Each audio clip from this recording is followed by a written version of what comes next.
যাত্রীবাহী বাসে নিয়ন্ত্রণ হারিয়ে ধাক্কা এক বোলেরো গাড়ির। বৃহস্পতিবার সকালে বাগডোগরার গোসাইপুরের এশিয়ান হাইওয়ে 2 জাতীয় সড়কের ঘটনা ঘিরে চাঞ্চল্য। পরে স্থানীয়রা আহতদের উদ্ধার করে উত্তরবঙ্গ মেডিকেল কলেজ ও হাসপাতালে পাঠায়। ঘটনায় একজনের মৃত্যু হয়েছে বলে জানা গিয়েছে, আহত আরও 5। তার মধ্যে 2 জনের অবস্থা আশঙ্কাজনক রয়েছে। জানা গিয়েছে দক্ষিণেশ্বরের বাড়ি থেকে কালিম্পংয়ে অপর এক বাড়িতে যাচ্ছিল ওই গাড়ি। পরে বাগডোগরা থানার পুলিশ ঘটনাস্থলে পৌঁছে দুর্ঘটনাগ্রস্ত গাড়িটিকে ক্রেনের মাধ্যমে উদ্ধার করে। স্থানীয়রা জানান, বোলেরোর চালকের ভুলে এই ঘটনা। সকালে ঘুম লেগে যাওয়ায় এই দুর্ঘটনা ঘটতে পারে বলে অনুমান। ঘটনা ঘটেছে হচ্ছে বাসটা এসে দাঁড়িয়ে এলো আর তখনই ইনি এসে হিট করেছেন। ইনি ওভারটেক করতে গিয়ে ডাইরেক্ট এসে হিট করেছেন। তারপরে হঠাৎ করে কেওস হয়ে গেল। আর তারপরে অ্যাম্বুলেন্স তো আসলো না, আমরা দুটো টোটো করে পাঠিয়ে দিলাম।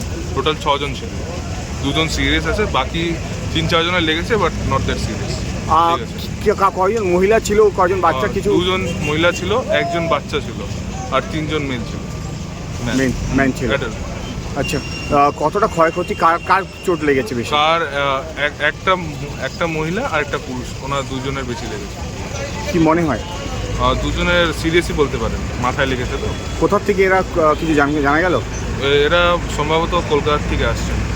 রেস্কিউ করতে টাইম লাগে। হ্যাঁ, রেস্কিউ করতে টাইম লাগে। বুঝতে পারলাম না। রেস্কিউ করতে টাইম লাগে। রেস্কিউ করতে তো আপনার আধা ঘন্টার মতন লেগে গেছে। কটা থেকে ঘটনা ঘটেছে? আর এত সুন্দর আমাদের ব্যবস্থা, 15-20 মিনিট হয়ে গেলে কিন্তু অ্যাম্বুলেন্সের কোনো খবর নেই। তারপরে টোটোতে করে পাঠানো হয়। কারণ এটা কী বলবেন, সিস্টেমের মিসম্যাচ না ল্যাক অফ, কী বলবেন, এটা কিছু বলার নেই। এখন হয়ে গেছে সব। আশা করি এই ঘটনাটা কটার দিকে আর কিভাবে? 6:10। কি মনে করা হচ্ছে ঘটনাটা কেন হয়েছে?